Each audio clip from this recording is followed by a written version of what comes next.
कल अखबार पढ़ेंगे तो उसमें कई सारे जनाजे दिखेंगे आपको, कई सारी ऐसी खबरें दिखेंगी कि कोहरा बहुत ज्यादा था, गाड़ी कंट्रोल नहीं कर पाए, गाड़ी पीछे से जाके गाड़ी में लग गई, 3 खत्म हो गए, 5 घायल। इस तरह की खबरें कल भी होंगी और कल के बाद भी होंगी। शुक्र अदा करें रब का कि रब करे अगर ये हमारी आखिरी रात हो और हमें मौत आ जाए तो जब अमल खोला जाए तो लिखा जाएगा आखिरी रात कहां गुजरी थी, तो फरिश्ते झूम के कहेंगे हुजूर की महफिल में आखिरी रात गुजरी। वाह वाह क्या बात है, वाह वाह, जवाब नहीं, माशाल्लाह,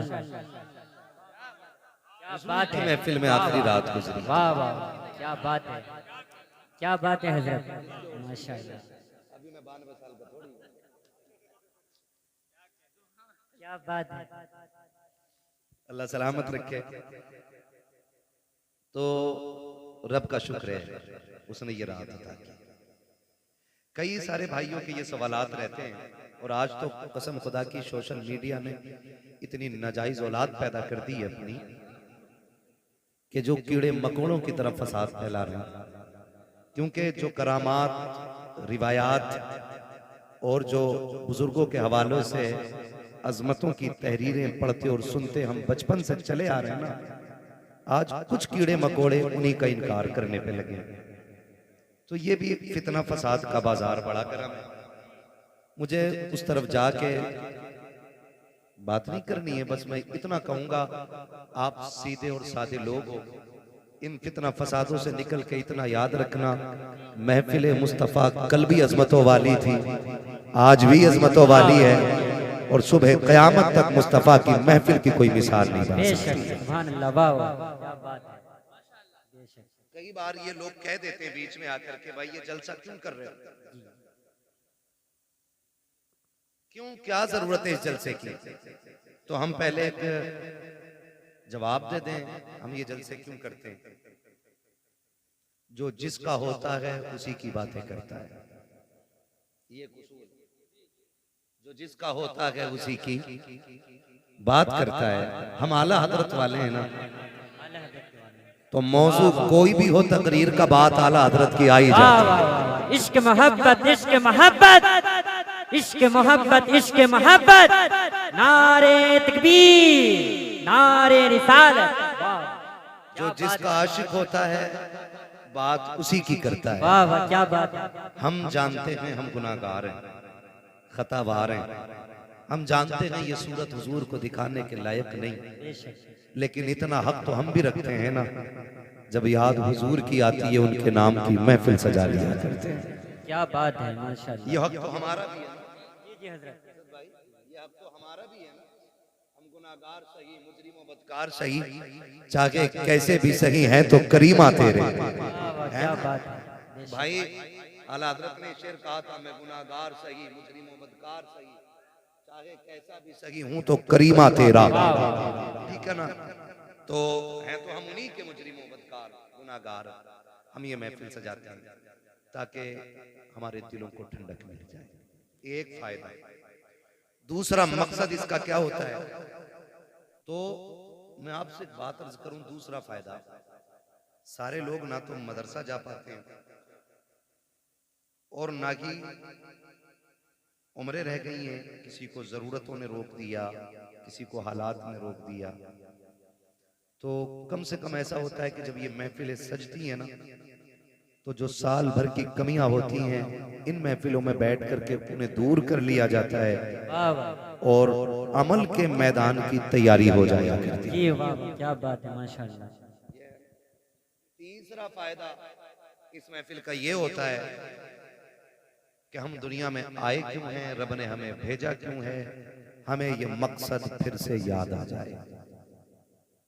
ठीक है जी, इतने सारे फायदे। अब उसके बाद मेरा एक सवाल इल्जामी जवाब है ये लोगों के लिए। ऐसे लोग भी होंगे, कमेटी वाले बैठे हैं यहाँ पे, हैं कमेटी वाले, किधर हैं? इतनी ठंड लगी है कि हाथ नहीं निकाल पा रहे हैं कमेटी वाले? ठीक है ना। आज जलसे वाले हो, काश कल हुजूर ये कह दें कि मेरे गुलाम आ जाए। वाह वाह क्या बात है, माशाल्लाह। बस ये उम्मीद रहती है, जी जी ये उम्मीद रहती है, वरना लाओ दूध का धुला हुआ मेरे पास जो अपना जन्नती होना वाजिब दिखा सके। क्या बात है, क्या बात है। आला हजरत जैसा अल्लामा कह रहा है, मुजरिम को न शर्माओ अहबाब कफन ढक दो, मुंह देख के क्या होगा पर्दे में भलाई है। वाह वाह क्या बात है। पता नहीं कुछ लोगों को कौन सा पारसाई का कीड़ा चढ़ गया है ना। अब उनकी बारगाह में, अब उनकी बारगाह में खैरियत थोड़ी है किसी की। तो कई बार ऐसा होता है कि ये कमेटी वाले लोग चंदा करते होंगे, चंदा होता होगा ना जलसे, बोलो होता है क्या नहीं। जब ये चंदा लेने जाते हैं ना, माफ कीजिएगा अगर किसी को कड़वी लगे, बात सच्ची है, तो जो ना देने वाला होता है ना तो कहता पिछले जलसे का हिसाब दो। पहला सवाल होता है, पिछला जलसा जो हुआ था जुनैद साहब, उसमें कितना पैसा बचा था? जुनैद साहब ने कहा कि 12,000 जेब से गए थे, तो कहता मान ही नहीं सकता 58,000 का घपला है। ये कौन कह रहा है? ये वो जिसे 10 रुपए नहीं देंगे, जिसे 10 रुपए नहीं देने होते, वो कहता है कि घपला है 58,000 का।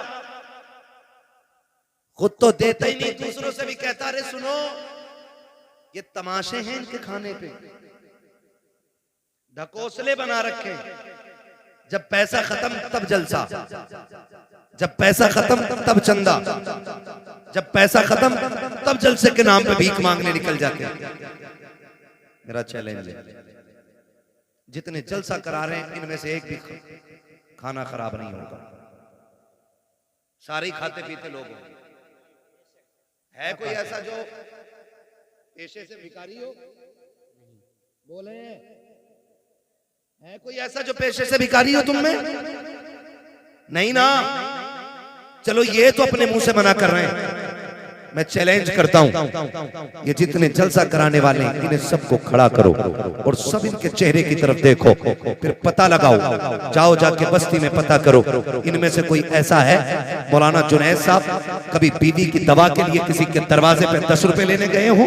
ये कमेटी वाले अपने बच्चों के शौक के लिए किसी से 50 रुपए का सवाल करने गए हो? इन कमेटी वालों ने किसी से अपने घर के खर्चे के लिए 100, 500, 1000 रुपए मांगे हो? खुदा की कसम हम जानते हैं हमारी कौम तो इतनी गैरत वाली है। जब कोरोना आया था कितने लोग वाकई से घर में मर गए थे, लेकिन दरवाजे से निकल के हाथ नहीं फैलाया था। कितने लोगों ने भूख की वजह से मौत को गले लगा लिया था, लेकिन अपनी हकीकत, अपनी हैसियत किसी के सामने नहीं ला के रखी थी। अगर आज ये जलसे वाले किसी के दरवाजे पे जाके हाथ फैलाते हैं तो मकसद अपने बच्चों की जरूरत नहीं, अपने खर्च का ही पैसा नहीं, बीवी का इलाज नहीं, सिर्फ इसलिए मेहनत करते हैं ताकि ये पैसा हो जाए और ये महफिल सच जाए और ये दीवाने आ जाए, बातें मदीने वाले की होने लग जाए। वरना खुदा की कसम तुम क्या दे सकते हो? हैसियत क्या है? हम तो उससे मांगते हैं कौन देता है देने को मुंह चाहिए, देने वाला है सच्चा हमारा। नारे तकबीर, नारे रिसालत, मसलके आला हजरत, मसलके आला हजरत मुफ्ती हम्माद साहब किबला, मुफ्ती हम्माद साहब किबला। नारे तकबीर, नारे रिसालत। वाह क्या बात है हजरत, जवाब नहीं है। एक जलसे की उम्र कितनी होती है? कितनी है जलसे की उम्र? हम कहेंगे जब से पिंडाल लगा तब जब खत्म हो गया जलसा खत्म नहीं, जलसा तब से शुरू होता है जब से तारीख मुकर्रर की जाती है। क्या बात है, हक बात है। मजाक समझ रखा है? तेरे घर में तेरे बेटे की खतने होती हैं तो पूरा मोहल्ला सर पे उठा लेता, तुझसे 4 मेहमान नहीं संभाले जाते। सलाम करो कमेटी वालों की हिम्मत को जिन्होंने हजारों लोगों का इंतजाम क्या किया। बात है, बेशक। खुद तो करते ही नहीं काम और दूसरों को करने नहीं देते। ऐसे भी कितने परवर लोग हैं, हर जगह का ये मिजाज बनता जा रहा है। लेकिन कमेटी वालों, बड़े हो तो छोटा समझना, बराबर के हो तो भाई समझना, और छोटे हो तो बड़ा समझ के बात यकीन के साथ पल्ले बांध लेना। दुनिया कुछ भी कहे, हमें इनसे कोई उम्मीद नहीं, हमें मदीने वाले से उम्मीद है। बेशक। हाफिज़ मिल्लत फरमाया करते थे कि कि जब कोई काम करता है तो लोग उसकी टांगे खींचा करते हैं।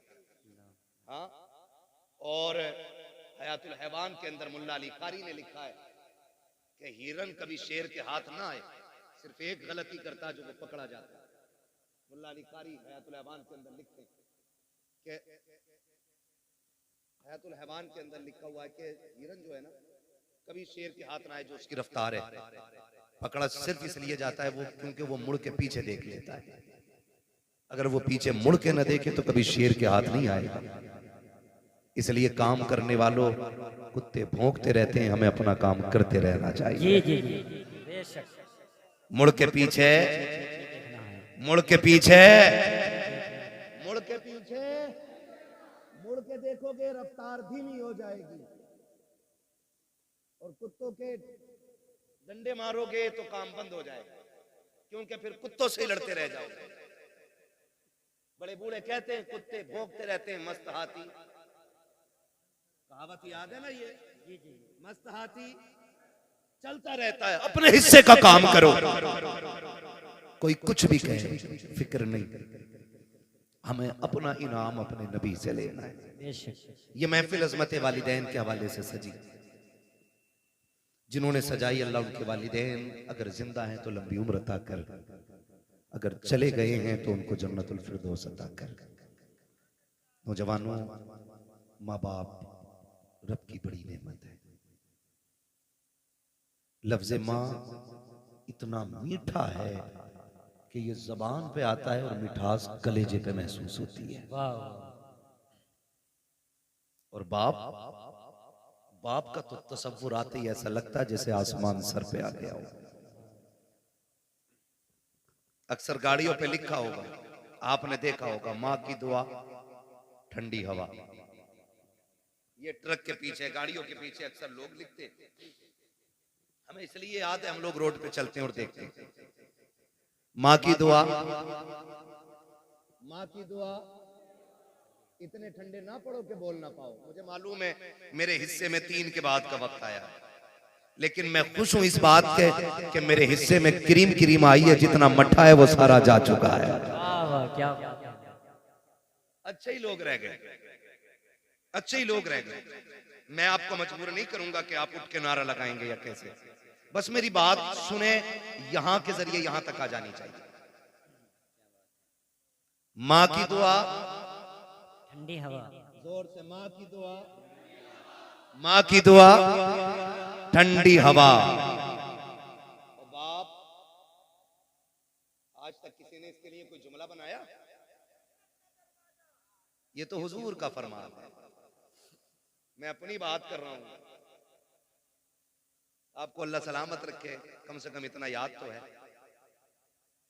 बाप के लिए किसी ने आज तक कोई जुमला इस तरह का नहीं लगाया जिस तरह माँ के लिए लगते हैं। माँ की दुआ, ठंडी हवा, मेरी माँ की दुआओं का सदका, सारा माँ पे ही लगा दिया। बाप से बहुत दूर लोग रहते हैं, उसकी वजह जानते हैं? इसलिए कि माँ चांद की चांदनी की तरह होती है और बाप सूरज होता है।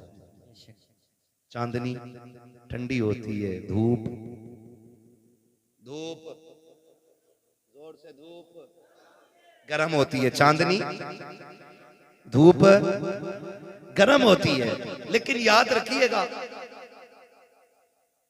चांद की चांदनी अपनी जगह है, लेकिन सूरज की रोशनी भी अपनी जगह है।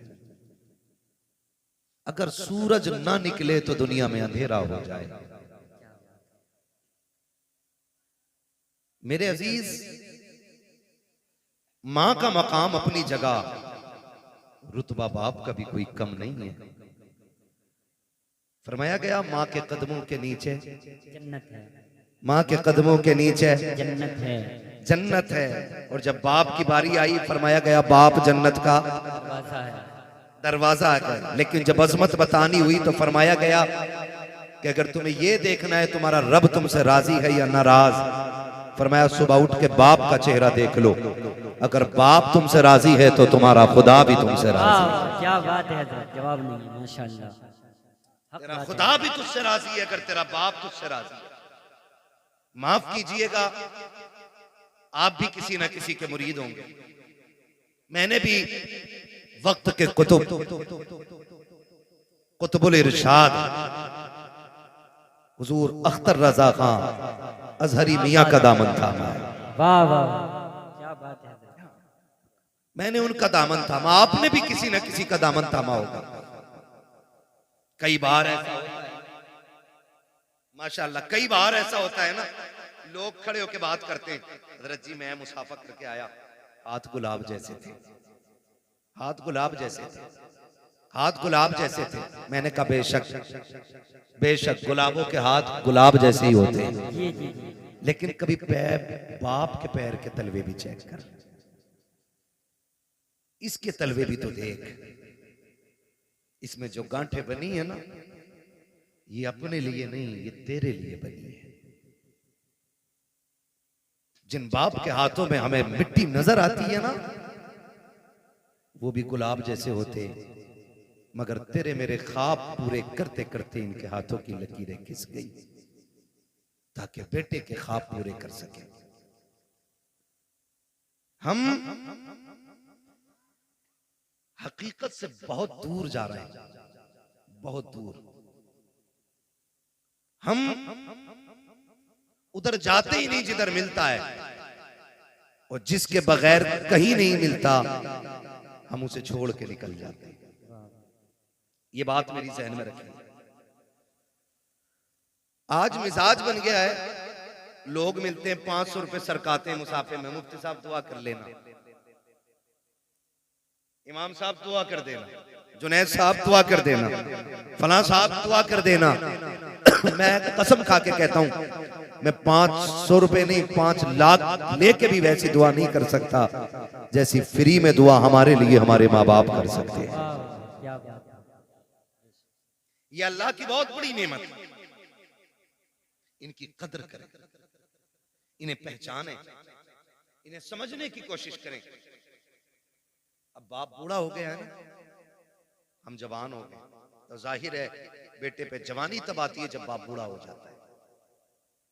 तो कभी रात में सरहाने बैठ, उसके कंधे दबा, कंधे। मैं टूट गया उस दिन, मन हट गया, तकरीर का नतीजा नहीं। एक नौजवान ने फोन करके कहा मेरे बाप को समझाइए। मैंने कहा क्या हुआ? कहा कि वो आज भी रिक्शा चलाता है, उसकी वजह से हमारे रिश्ते अच्छे नहीं आ रहे। तो मैंने कहा तू मुझे कैसे जानता है? उसने कहा मैं आपकी तकरीरें सुनता हूँ। तो मैंने कहा जालिम तुझे इतना भी हया नहीं आया क्या? तूने मेरी गुफ्तगू में आज तक बाप के हवाले से बात नहीं सुनी? ये दिल में मेरे ख्याल आया, दिल में ख्याल आया, फिर सोचा कोई नतीजा नहीं। फिर किसी ने कहा कि अगर तुम भी हट जाओगे तो फिर फितना परवर लोग भी माइक पे आए, फिर हो सकता और भी ज्यादा फसाद। नहीं गए छोड़ के, लेकिन उस दिन एक चीज का एहसास हुआ, जिस बेटे को जवान करने के लिए एक बाप दर दर के ठोकरे खाता है, वो बेटा अपने बाप को तालीम देते हुए कहता है कि ये रक्षा क्यों नहीं छोड़ रहा? सिर्फ इसलिए कि इसका रिश्ता अच्छे घर से नहीं आया, इसलिए तुझे आज बाप की मजदूरी से काहिली लगती है। मैं हाथ जोड़ के कहता हूं नौजवानों, अगर तुम्हारा बाप मजदूरी करता है तो उसे हकीर न समझना। अगर तुम्हारा बाप ईंटें ढोता है तो उसे कमतर न समझना। अगर तुम्हारा बाप थक के खा के 4 पैसे इज्जत के कमा के लाता है, उसको कभी हकीर ना समझना।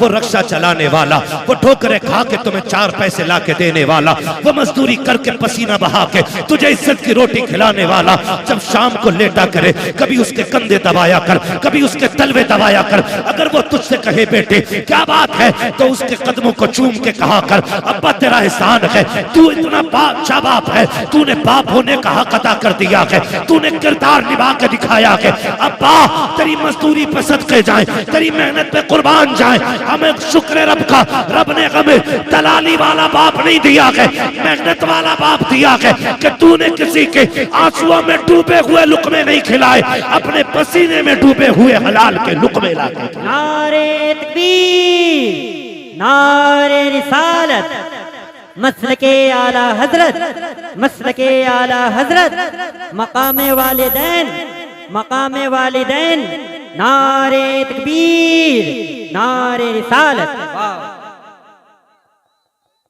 जिंदाबाद। अल्लाहु अकबर।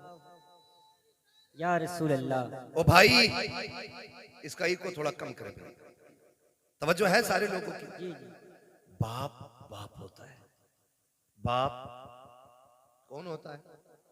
बोले जरा। बाप बाप होता है। लेकिन आज ना शादी हो गई ना, तो अब्बा को भी हाजी जी कह रहा है, अपने बाप को हाजी जी कह रहा है बेटा। हाँ, घर में आके कह रहा है हज्जन, हाजी जी कहाँ है? और बेगैरत जिसे हज्जन बोल रहा है वो माँ है। और ससुराल में ससुर को जाके कह रहे अब्बू,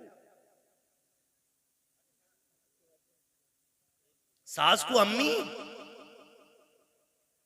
और माँ को हज्जन, अब्बा को हाजी जी।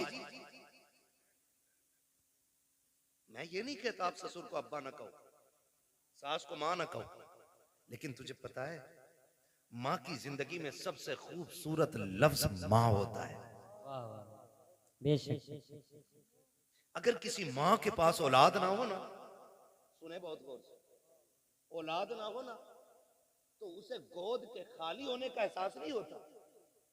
उसके कान चाहते हैं काश कोई मुझे माँ कह के आवाज दे, वाह वाह, क्या बात है। काश कोई मुझे अम्मी कह के पुकारे, काश कोई मुझे माँ कह के आवाज दे। खुदा की कसम, औरत की जिंदगी में अरबों खरबों, मैं कहता हूं बेहिसाब दौलत हो और माँ कहने वाला ना हो ना, उसकी हजार खुशियां भी एक वीराना जंगल हो जाती है। बेशक। भूल गए हम, भूल गए हम। इस माँ ने इस आवाज के लिए कितने दुख उठाए। आज बेटा कहता है नहीं नहीं जी, मैं शुक्र है पुणे में रह रहा हूं बच्चों के साथ, मौलाना आना मेरे से घर। अम्मी किधर है? अम्मी गांव में ही है। तो मैंने कहा मौलाना क्या खाक करने आएगा? जब तेरे घर में माँ के लिए जगह नहीं तो मौलाना के लिए जगह क्या करेगा? हक बात है। कान खोल के मेरी बात सुनना प्यारे, दौलत कमाओ तुम्हारा हक है, जितनी चाहो हलाल कमाओ, लेकिन माँ बाप को छोड़ के नहीं, माँ बाप को छोड़ के नहीं। इसलिए कि दुनिया की कोई भी दौलत माँ बाप से बड़ी दौलत नहीं हो सकती। बेशक। माँ बाप से बड़ी दौलत नहीं हो सकती। कह रहा नहीं बच्चों के साथ हूं, अल्लाह का शुक्र है, अम्मा से पूछ के आया था, अम्मा से पूछ के आया था क्या काम आने का। मैंने कहा अम्मी अकेला रहता हूँ, रोटी टाइम पे नहीं मिलती है, ले जाऊं बीवी को? इससे अलावा बेहतर बहाना कोई बेगैरत के पास हो ही नहीं सकता, ले जाऊं बीवी को। तो कहता हजरत जी मेरी माँ ने ना इजाजत दे दी थी। मैंने कहा सुन, माँ तो माँ होती है ना, दुनिया की कोई भी दौलत माँ को नहीं लग सकती है। मुझे याद आया माँ जब वो कहती है ना, माँ ने हाँ कह दिया था, तो एक नौजवान, अब तो बूढ़ा हो गया होगा, उसने ऐलान निकाला जुनैद भाई अखबार में, जिससे माँ ना पाली जाती हो वो मुझे दे जाए, जिससे अपनी माँ ना पाली जाती हो वो मुझे दे जाए। तो लोगों ने वो ऐलान पढ़ा और हैरत हुई, कहा जो लोगों से अपनी माँ नहीं पलती, ये ऐलान कर रहा है जिससे माँ नहीं पाली जाती हो हमें दे जाए। इंटरव्यू के लिए लोग गए कि भाई इस दौर में जब लोगों से अपनी माँ नहीं पलती, तू ऐलान करके दूसरों की माँ मंगा रहा है। उसने कहा एक कहानी है, इसमें एक राज है। कहा बताना। फिर वो रोने बैठ गया। तवज्जो कीजिएगा। अब उसने जो रोना शुरू किया और अपनी बात बताई, उसने कहा जी मैं छोटा था, मैंने होश संभाला ना, तो मैंने देखा मेरी माँ की एक आंख नहीं थी। क्या नहीं थी? जिसकी आंख ना हो उसे क्या कहते हैं? नहीं कहते, दोनों को कहते हैं, काना बोलते हैं। हाँ, ये समझेंगे ना मुहावरे में, अगर अल्लाह ना करे किसी को ये आरिज़ा लाहिक हो, खुदा सबकी आंखें सलामत रखे। ठीक है, मैं एक समझाने के लिए बात कर रहा हूँ। वो कहता मेरी माँ की एक आंख नहीं थी, कहती मैं जब घर पर रहता था तो कोई प्रॉब्लम नहीं, मेरी माँ ने एक अच्छे स्कूल में मेरा एडमिशन करा दिया। और इको कम करो भाई इसका थोड़ा सा। अच्छे स्कूल में जब मेरा एडमिशन हुआ ना, मैं पढ़ने के लिए गया, तो मेरी माँ मुझे स्कूल छोड़ने के लिए आई। उसकी एक आंख नहीं थी, बच्चों ने मजाक बना ली, कानी का बेटा है, कानी का बेटा है, कानी का बेटा है। कहते मैंने आके बस्ता फेंक दिया। मैंने कहा माँ नहीं पढ़ना मुझे। कहा क्यों? का लोग मुझे कानी का बेटा कहते, मजाक बनाते। तो माँ थी ना, सीने से लगाया, कहा लाल तेरी जिंदगी का सवाल है, सर पे बाप भी नहीं है, यतीम है तू, तेरे सहारे मेरी जिंदगी कट रही है, बेटे पढ़ ले वरना जमाना एक लुकमा किसी को नहीं देता है, दौर बहुत खराब हो गया है बेटे। माँ ने समझाया, कहता फिर माँ ने मेरा एडमिशन करा दिया, कहा मैं पढ़ता रहा यहाँ तक कि मैं होशियार हो गया। जब होशियार हुआ तो फिर मेरे पीछे तो ये ताना पड़ा था, ये इल्जाम मेरे सर पे था कि मैं कानी का बेटा हूँ। का जब मैं समझदार हो गया ना, मैं मजबूत हो गया, मुझे लगा कि मैं फैसला खुद कर सकता हूँ। कहते मैंने एक दिन आके ना घर पे बस्ता फेंक दिया, मैंने कहा माँ बहुत हो गया, अब मैं नहीं पढ़ सकता। मेरी माँ ने कहा लाल हो क्या गया? कहा माँ वही ताना जो बचपन से लेके आज तक मेरा पीछा नहीं छोड़ रहा है।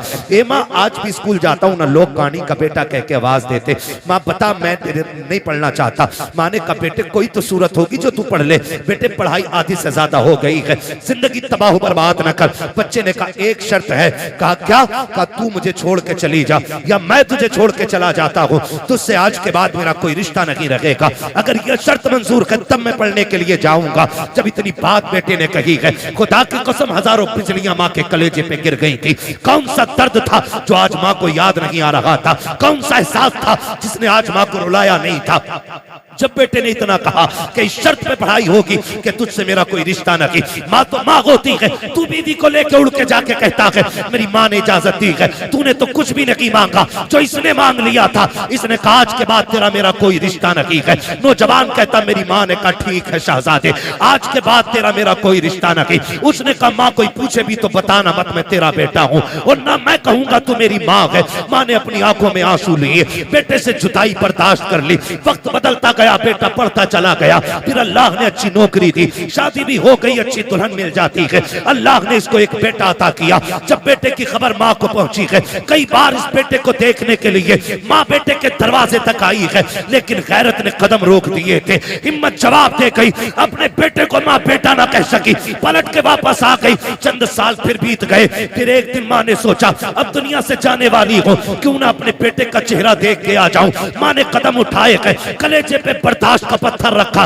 बेटे के दरवाजे पे आके खड़ी हो जाती है, दस्तक दी, अंदर से इस बूढ़ी का पोता निकल करके आया। उसने कहा क्या बात है? कहा मुझे इस घर के मालिक से मिलना है। बच्चे ने अंदर जाके कहा अब्बा जी कोई औरत आई है, उसकी एक आंख नहीं है, आपसे मिलना चाहती है। जब इतनी बात सुनी है, उसने कहा उससे जाके कह दो मैं घर पे नहीं हूँ। जब बच्चा पलट के आके कहता है मेरा बाप घर पे नहीं है, अल्लाह अकबर। माँ ने आंखों में आंसू भर के बच्चे से कहा था बेटे तू कौन है उसका? कहा मैं उसका शहजादा हूँ। माँ बेसाख्ता होकर के अपने पोते को सीने से लगा लेती है। याद रखिएगा माँ बाप को औलाद प्यारी होती है, लेकिन बुजुर्गों ने कहा है पूत से ज्यादा पोते प्यारे हुआ करते हैं। वजह यह नहीं होती है कि वो रोटी देंगे, वजह यह नहीं होती है कि बुढ़ापे का सहारा बनेंगे, इसलिए पूत से पोते प्यारे होते हैं क्योंकि माँ बाप को अपने पोते के अंदर अपने बेटे का बचपन नजर आया करता। नारे तकबीर, नारे रिसालत, मसलके आला हजरत, मसलके आला हजरत, हजरत मुफ्ती हम्माद साहब किबला। नारे तकबीर, नारे रिसालत। वाह वाह, जवाब नहीं। इसलिए पोते पूत से प्यारे होते। मैं बहनों से कहूंगा ये आई बैठी हैं, कई बार ऐसा होता बूढ़ा ससुर पोते को गोद में ले लेता है ना, आजकल तो जेंटलमैन है ना, बहुत पढ़े लिखे लोग हो गए सब, ऐसे पकड़ के खींचती है, उठ यहां से, देखता नहीं से सांस का मर्ज है, इसके मुंह में थूक आता है, इसकी आंखें गंदी रहती हैं। यही वजह है कि हम पढ़ाने के बाद भी अपनी औलाद को इंसान नहीं बना पाए। गलत नहीं कह रहा हूं, जिन लोगों को किताबें ना मिली, बूढ़ों का दामन मिल गया, वो आज भी इंसान है, और जिन्हें किताबें मिली, बुजुर्गों का दामन न मिल सका, वो पढ़ लिख कर भी जानवर से ज्यादा बदतर है। इसलिए कि इल्म किताबों से मिलता है, लेकिन तजर्बा बुजुर्गों की बैठक से मिला करता है। बेशक, वाह वाह, क्या बात है, हक गोद बात से है। खींच लाती है, गोद से। मजाल है जिसमें दादा ने खाना खाया उसमें पोते को खाना दे दिया जाए। ऐसे उठा के पलट बुड्ढे के आगे की नल के आगे फेंकी जाती है जैसे कुत्ता मुंह डाल के गया हो। किस इंसानियत की बात करते हो आप? किसे तरक्की कहते हो? वो अंधेरा की भला था कि कदम राह पे थे, रोशनी लाई है मंजिल से बहुत दूर हमें। पहले घर कच्चे थे लेकिन रिश्ते पक्के थे, आज घर पक्के हो गए, रिश्ते कच्चे हो गए। जी, ये वजह है सगा बाप जिस प्याले में सालन खा ले, जिस प्लेट में खाना खा ले, बेटा उसमें खाना खाने तैयार नहीं। अब्बा के आगे का गिलास बेटा धो के पानी पीता है, मौत नहीं आ जाती? कह रहा नहीं, इससे बीमारी फैलेगी। मेरे नबी ने फरमाया सूरुल मोमिन शिफाउन, और जालिम मोमिन के जूते में शिफा होती है। उससे किसने कह दिया कि इसमें बीमारी है? आज बाप के जूते बर्तन में बेटे पानी नहीं पीते। मुझे बताओ, दौर बहुत करीब है। हमने 2000 के बाद का जो दौर हमने देखा है ना, इससे पहले कभी ऐसा दौर नहीं आया। इससे पहले कभी ऐसा दौर नहीं आया। आज कंडीशन ये है कि 25% लोग कैंसर के मरीज हैं। हाँ, 25% कैंसर, 99% शुगर घुसती जा रही है। गलत नहीं कह रहा हूं। जानते हो क्यों? क्योंकि हमने अपनों का झूठा खाना छोड़ दिया। आज तो 4 भाई एक दस्तरखान पे बैठे होते तो 4 अलग अलग प्लेटें लगती हैं। अगर 10 लोगों की बंदा दावत कर देना, मैं तो देखता हूं मौलवियों को भी खिलाते हैं ना खाना, तो डिस्पोजल में यूज एंड थ्रो, कागज की प्लेट। तुझे क्या पता घर के बर्तन की बरकत क्या है? जो कौम अपनी दीन के रहबर को प्लास्टिक के गिलास में पानी पिलाए, वो खाक तरक्की करेगी? जाओ, गारंटी है मेरी। ले आओ बड़े से बड़े फलसफी से टेबलेट जाकर के, बड़े से बड़े अरस्तु से दवा लेके आ। खुदा की कसम, जब दवाएं काम छोड़ जाती है तब छक मार के तुम्हें दुआओं के लिए जाना पड़ता है। क्या बात है। इसलिए कि जो काम दवाएं नहीं करती हैं, वो काम दुआएं किया करती हैं। लेकिन आज हुआ क्या? कंडीशन देखो, सगे भाई भी बैठे ना, प्लेटें अलग अलग है, गिलास अलग अलग है। एक गिलास रखो तो हमारी कौम उसको समझती है कि ये जिहालत है कि 4 लोगों के बीच एक गिलास। जानते हो, जब मोहम्मद बिन कासिम पहली मर्तबा इस मुल्क में आया, कोई एक्टर नहीं था, कोई डिजाइनर नहीं था, हुजूर के दीन का सिपाही था, हीरो था इस्लाम का। आकर के जब अपनी बेटी को आजाद कराया था ना, बहन को, और खाना खाने के लिए पहली बार मुसलमान इस मुल्क में बैठे थे ना, तो लोग मुड़ मुड़ के देख रहे थे, ये खा कैसे रहे हैं। जबकि उस वक्त दस्तूर ये था कि कोई किसी की तरफ मुंह करके नहीं खाया करता था, एक दूसरे से पीट करके खाना खाया करते थे। जब मोहम्मद बिन कासिम पहली मर्तबा इस मुल्क में आए थे, आने के बाद जब फतह की थी, बहन बेटी की आबरू बचाने के बाद जब खाने के लिए बैठे थे, और एक बर्तन में पूरी जमातें बैठी हुई थी, एक एक बर्तन में 6-6 लोग बैठे थे। लोग हैरत से देख रहे थे, ये कौन सी है कि एक बर्तन में एक साथ खा रखी है। तब मसीहत का नकीब कह रहा था, तुम वो हो जो निजाम अपने खुद बनाते हो, ये वो है जो खुदा का निजाम लेके आगे बढ़ रहे हैं। क्या बात है हजरत, बिल्कुल। जब से हमने खुदा का निजाम छोड़ा, हम बर्बाद हो गए। अपने बड़ों की इज्जत करना, उनकी गोद से बच्चे न छीनना हक है, उनका हक है। और तू होती कौन है बच्चे छीनने वाली? हक क्या है तेरा छीनने का? तू माँ है, वो दादा है। तू बाद में आई है, दादा पहला है। अगर दादा ना होता तो तू भी इस घर में नहीं होती। मगर इसी को जो है ना, हमारे लोग, हमारे भाई उल्टा बच्चों से कहते हैं, हाँ हाँ सही तो कह रही तुम्हारी अम्मी, जाना मत, अब्बा के झूठा खाना मत। तुझे पता है जब बंदा 70 पार कर जाता है ना, और उसके पैर कांपने लगते हैं, हाथ नहीं काम कर पाते हैं, नजर पूरी नहीं देख पाती है, चप्पल जूते ढूंढने लग जाता है, लाठी टटो के पकड़ता है ना, तब खुदा आवाज देकर कहता, फरिश्तों खबरदार, अब इसके अमाल से कलम गुनाहों के एतबार से उठा लिया जाए, अब इससे खता भी हो जाए तो खता न लिखना, इसलिए कि अब मेरा बंदा दुनिया तनहा छोड़ गई है, अकेला रह गया है, अब मेरी रहमतों का सहारा है। देखते देखते नहीं हो फरिश्तों, कोई जूती चुरा रहा है, कोई लाठी छुपा देता है, किसी को थूक से नफरत है, किसी को इसके मुंह से नफरत है, कोई इसकी आंखों से घिन कर रहा है। अब दुनिया ठुकरा गई है, देख ये सिर्फ मेरी रहमत के सहारे है। खुदा की कसम, ऐसे बंदे जब दुनिया से जाएंगे, अल्लाह कयामत के दिन बड़े बूढ़े को बुलाएगा और बुला के पूरे परिवार को इकट्ठा करेगा। फिर उस बड़े बूढ़े से पूछेगा, बता इनको पहचानता कि ये कौन है? वो कहेगा, हाँ ये मेरी पोती लगती है, ये मेरा पोता लगता है, ये मेरा बेटा है, ये मेरा देवता है, ये मेरी बहू है, ये मेरा भतीजा है। उसके बाद रब फरमाएगा, बता इनका मामला तेरे साथ क्या था?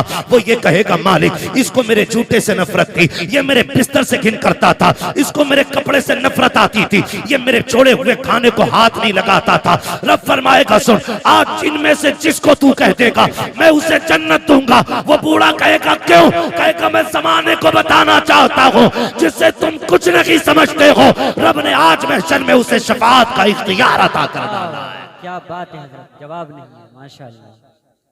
इज्जत करो अपने बड़े बूढ़ों की, वरना याद रखना जैसी करनी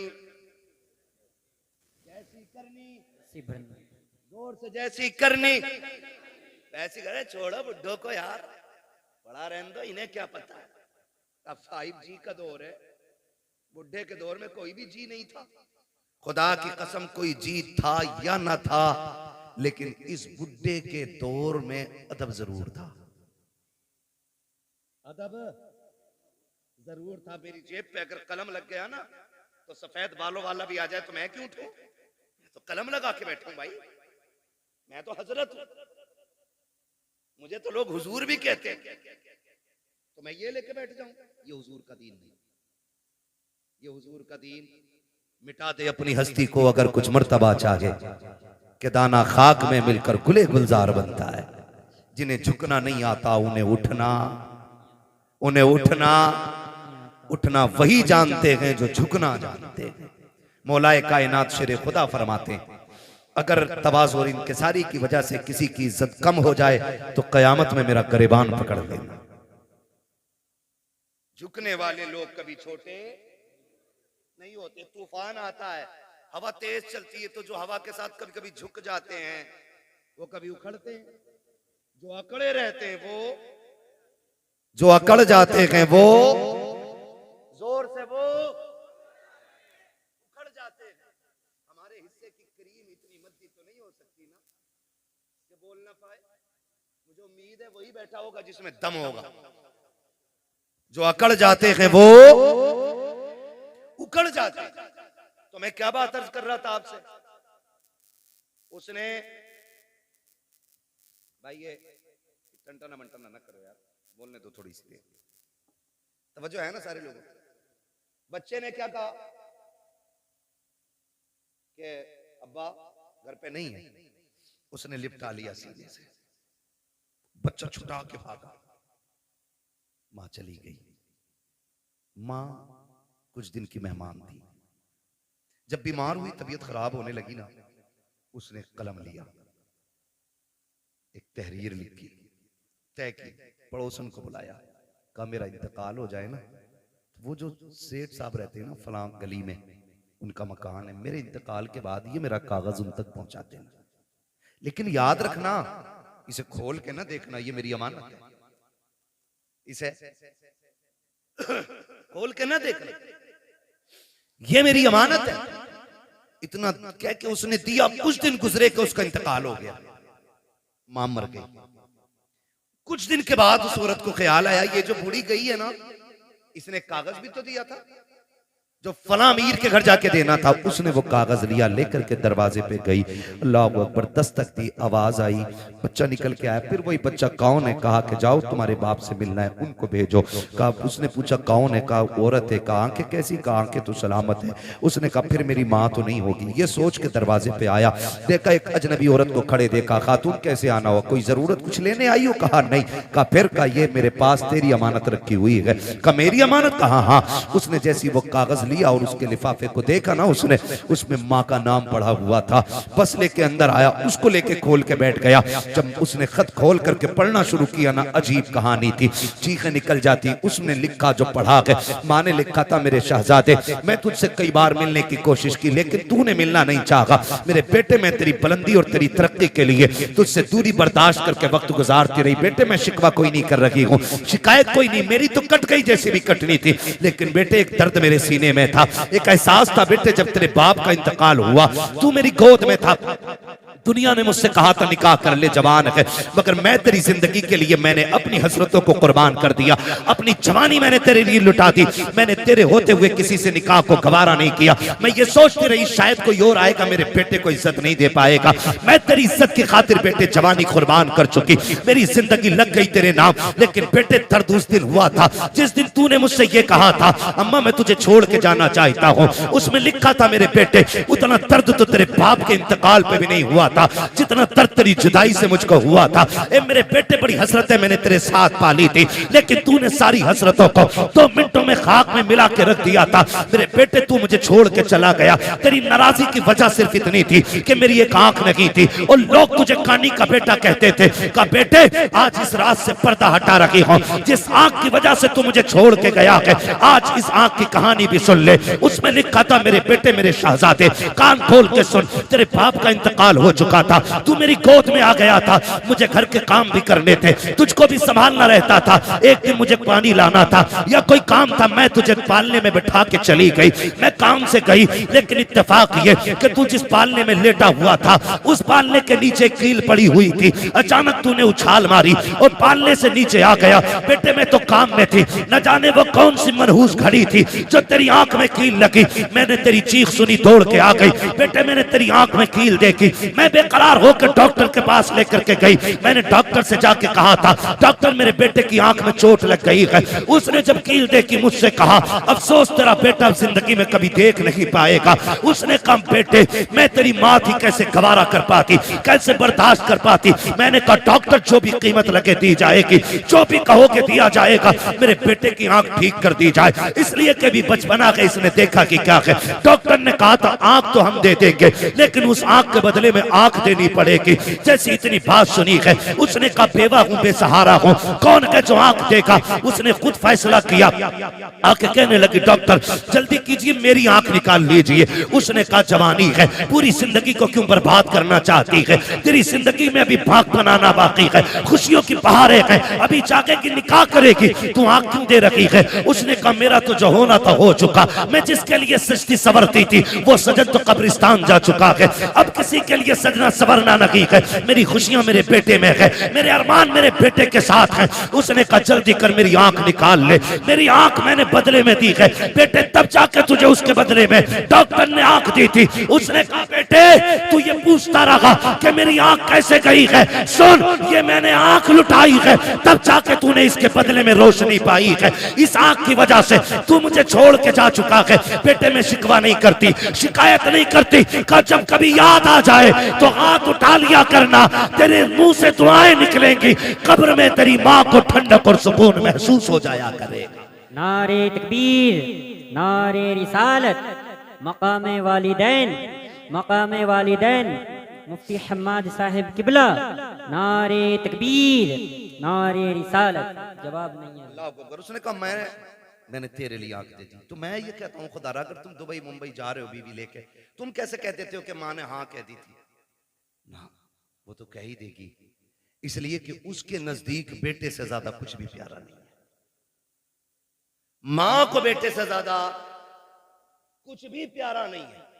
और मैं तो खुल के कहता हूं, हम लोग भी शादीशुदा हैं, शुक्र अल्लाह का, ये भी उलमा भी शादीशुदा हैं, जो हैं वो जानते हैं कभी माँ बहू से नफरत नहीं करती। माँ कभी बहू से नफरत, आप कहेंगे जब नहीं करती तो लड़ती किससे, तो एक सीधी सी बात है, वो उन ऐबों से लड़ती है जो उसके अंदर नहीं है।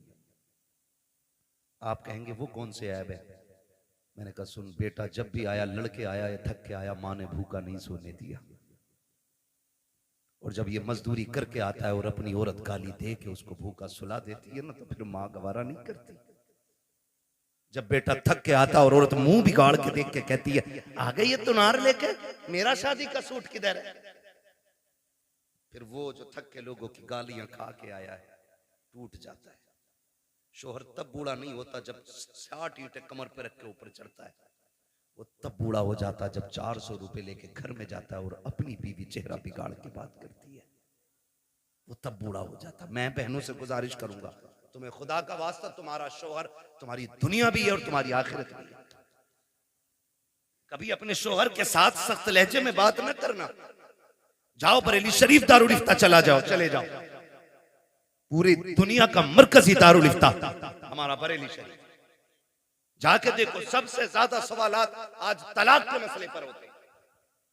हमने 2 साल बैठ करके वहां पे कलम चलाया, सबसे ज्यादा सवालात तलाक के आते हैं। सबसे ज्यादा क्यों ये तलाक है? और छूटते ही बहू क्या कहती है, अम्मा ने कुछ करा दिया बेटे को। ये जुमला होता है, अम्मा ने कुछ करा दिया बेटे को। अम्मा पढ़ा रही है, मेरी बहन मुझे बता तो सही, ये तेरे जुमले कहां तक सही कहां तक गलत है ये तुझे पता होगा, लेकिन मैं तो इतना जानता हूं, जैसे बेटा 18 साल का हुआ था, माँ ने 4 लोगों में बैठ के कहना शुरू कर दिया था, बेटा जवान हो गया कि चांद सी दुल्हन लेके आनी है, मुझे गुलाब का फूल लेकर के आना है। जो तुझे गुलाब का फूल कहती रखी, पूरी जिंदगी चांद चांद कह के आवाज देती रखी, आज वो तुझसे नफरत क्यों कर रखी है? नहीं से तुझसे नफरत रखी है। जब शाम को बेटा आके भूखा सोता है, ये माँ को गवारा नहीं होता है। जब सुबह को उठ के बेटा भूखा जाता है, ये माँ को गवारा नहीं होता है। अगर ये चाहती हो तुम्हारा घर जन्नत की तरह रखे, खुदा की कसम तुम अपने अंदर माँ वाली आदतें पैदा कर लो। माँ तो वो चीज होती है, तू उसके बेटे की खिदमत कर, माँ तुझे अपने मुंह का निकाल के खिलाना शुरू कर डाले। क्या बात है, बेशक। लेकिन गलती है, आया शोहर थक के कह रही मैं ना लूं ये 400 वाला जोड़ा, मैं वही थे जो जुनैद हफीज जी की बहू ने पहना। और भाई जुनैद हफीज जी का अपना मसला है, मेरा अपना मसला है, इनका अपना मामला है, और किसकी? मैं तो खुल के कहता हूं मेरी बहन कनीज़े फातिमा ज़हरा बन, अगर तेरे शौहर की हैसियत नहीं नई जोड़ा पहनाने की, पुराने पे पैबंद लगा के मर। कसम खा के कहता हूं कनीज़े फातिमा ज़हरा बन के मर जा, आखिरी तख्ता लगने से पहले ज़हरा के बाबा तेरी कब्र में तशरीफ ले आए। वाह वाह, क्या बात है। आज जरूरत है घर बेहतर किए जाए, घर बेहतर किए जाए। आज घर घर की कहानी झगड़े, घर घर की कहानी, किसी को अम्मा बोझ लगती है, किसी को अब्बा बोझ लगता है, किसी को माँ की रोटी हजम नहीं होती, तो किसी को बाप के 2 लुक़मे भारी लगते। मुझे एक बात याद आ रही है, मैंने एक जुमला बोला था, जैसी करनी, खत्म कर लूं तकरीर तो फिर बोले ना जैसी करनी। मुझे मालूम है मेरे जुमले सख्त होते हैं, क्योंकि मैं फ्री में जन्नत नहीं बांटता। मुझे पता है जन्नत कितनी मुश्किल है, जन्नत इतनी मुश्किल है। मेरे इमाम ने कहा था पार जाना है नहीं मिलती नाव, जोर पर धार है क्या होना है, छुप के लोगों से किए जिसके गुनाह वो खबरदार है क्या होना है। मुझे पता है जन्नत कितनी मुश्किल है, इसलिए खुदारा जज्बात से निकल के अब हमें अमल के मैदान में आना पड़ेगा, अमल के मैदान में आना पड़ेगा। अल्लामा रूमी ने मसनवी शरीफ में एक बात तहरीर फरमाई है, बड़ी अजीब बात है, तवज्जो है, कहते हैं जरा या रसूल अल्लाह, या रसूल अल्लाह। हाँ बस 10 मिनट में इंशाल्लाह बात पूरी करने लगा हूँ। हाँ 1 घंटा होने वाला है, 4 मिनट बाद 1 घंटा पूरा है। अल्लाह आपको सलामत रखे। मैं कोशिश कर रहा हूँ कि 4 मिनट से ऊपर थोड़ा सा चला जाए, 5 मिनट ज्यादा हो जाएंगे, लेकिन मैं बात बताना चाहता हूँ, खुदा करे ये बात दिल में उतर जाए। मैंने एक जुमला बोला था, जैसी करनी भरनी वैसी भरनी। अल्लामा रूम मसनवी शरीफ में तहरीर फरमाते हैं, एक बीवी ने अपने शोहर से शिकायत की, उसने कहा कि तुम्हारे बाप की खांसी सोने नहीं देती। ए बेटे तवज्जो कर थोड़ा सा, मालूम है ठंड ज्यादा हो रही है। उसने शिकायत की कि तुम्हारे बाप की खांसी ना बर्दाश्त नहीं होती। उसने कहा तुम तो मेरे जिगर का टुकड़ा हो, तुम्हारे लिए बाप क्या, मैं कुछ भी छोड़ सकता हूं। उसने बाप को उठाया, अगले दिन बिस्तर उठा के वहां डाला, बाप का बिस्तर जहां जानवर बनते थे। मसनवी शरीफ में अल्लामा रूमी ने लिखा है, वहां डाला जहां जानवर बनते थे। कहने लगा अब्बा आज के बाद यहीं रहना है। बाप था, उसने कहा ठीक है जी मंजूर है। तो बच्चे, उसने एक पुराना सा कंबल उठा के लाया घर से और पुराना कंबल बाप के ऊपर डाल दिया। आज भी जाओ घर चेक करो, ये जो बाहर निकल के फतवेबाजी करते हैं ना, और बाहर निकल के दीन बांटते घूम रहे हैं, जो तनकीदें करते हैं ना चौक में खड़े होकर इमामों पे और मौलवियों पे, जाके देखो अपना आप तो रेशमी कंबल में सो रहा होगा और अपने बाप के पास वही रजाई होगा जिसमें चांद साफ नजर आ जाए। ये कंडीशन है, अमल से बिल्कुल खाली है। ये लगता है कि बस ये बोलना जो है ना यही जन्नत ले जाएगा। अमल मजबूत कीजिएगा, हम सबको अमल मजबूत करना है। अल्लामा रूमी लिखते हैं, उसने पुराना सा कंबल बाप के ऊपर डाला और साथ में उसका अपना बेटा भी गया था। हाथ पकड़ के पलटाना, बेटे ने बाप पलट के दादा को देखा, कुछ याद आया उसे, उसने बाप से हाथ छुटाया और दादा की तरफ गया। जो कंबल दादा के कंधे पे रखा था ना वो उतारा, उतारने के बाद पैर के नीचे रखा, उसके दो टुकड़े किए, दो टुकड़े करके आधा दादा के कंधे पे डाला, आधा अपने। अब्बा चूंकि नौकरी वाला था, पैसे वाला था, अब्बा ने कहा ये क्या बदतमीजी है, तेरे लिए मखमली लिबास है, अच्छे बिस्तर है, तू ये क्यों लिए जा रहा है? उसने कहा देखा ना भैया मैंने। कहा क्या? कहा दादा बूढ़े हो गए तो आपने पुराना कंबल इनको दिया है, मैं हिसाब लगा रहा हूं कल आप बूढ़े होंगे, जैसे आपने दादा को यहां लाके डाला मैं कल आपको यहां लेके आऊंगा। तो उसने कहा शायद कल पुराना कंबल ना हो। उसने कहा आधा फाड़ के लेके जा रहा हूं, आधा दादा का है और आधा आपका है। इतना सुना ना उसकी चीख निकल गई। उसने कहा सच है, जैसी करनी वैसी, जैसी करनी वैसी भरनी। आपसे मेरी गुजारिश है, माँ बाप है ना तो उनको राजी कर लो, ये सबसे बड़ी दौलत है। कोई पीर तुम्हें जन्नत नहीं देगा अगर माँ बाप नाराज है। पीर तो क्या यार, मैं कहता हूं बगदाद चले जाओ, बड़ा पीर भी जन्नत नहीं देगा अगर माँ बाप नाराज है। जाओ हरम तक चले जाओ, अगर घर का बाप राजी है तो खुदाए पाक राजी है, बाप नाराज है तो खुदाए पाक भी नाराज होता है। बड़ी बात होती है। आज माँ बाप हैं तो कदर करो। कह रहा हाजी जी हैं, प्रधान हैं, अब्बा को मुखिया, बाप को बाप कहा करो, अब्बा कहा करो, माँ को माँ कहा करो, इन्हें वक्त दिया करो। आज इनके जुमले सख्त होते। कह रहा मौलाना बस करो, तुम मेरे अब्बा को जानते ना हो, बहुत खड़ूस है मेरा अब्बा। ये जुमले बोल रहा है, मेरा अब्बा बहुत खड़ूस है, सीधी कहो तो उल्टा ही बोलता है। मैं कहता हूं जालिम तूने बाप को समझा ही नहीं, कभी बाप अपने लिए जीता ही नहीं, वो तो जीता ही औलाद के लिए।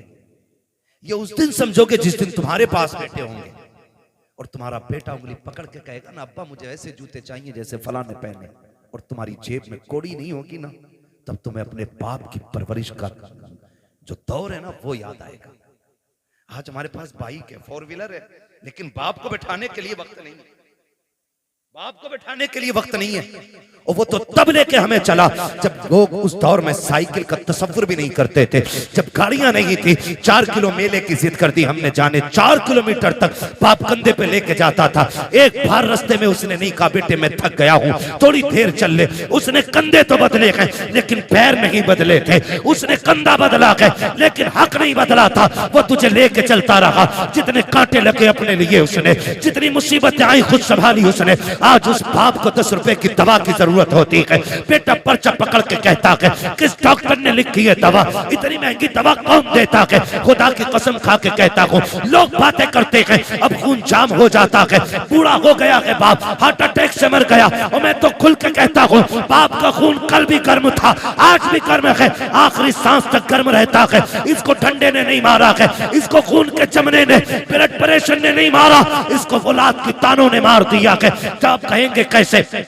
तो सुन प्यारे, आज सर्दी का मौसम आ गया है, खांसी उखड़ के आएगी। जो खांसी बाप को पिछले साल हुई थी वो इस साल भी होगी। वो डरते डरते तकिए के नीचे से गिलाफ में से एक कागज का टुकड़ा निकालता है जो 1 साल से रखा हुआ है, और वो खांसी के सिरप का रेपर होता है। वो सोचता है, कभी ख्याल करता है इससे दवा मंगाऊं कि ना मंगाऊं, लेकिन खांसी परेशान करती है। फिर ख्याल आता मंगाऊं कि ना मंगाऊं, फिर दिल पे पत्थर रख के वो निकालता है कागज और देता बेटे को। जब बेटा कागज देखता है और उसको मोड़ के कहता तुम्हारे खर्चे उठाओ या औलाद के खर्चे उठाओ।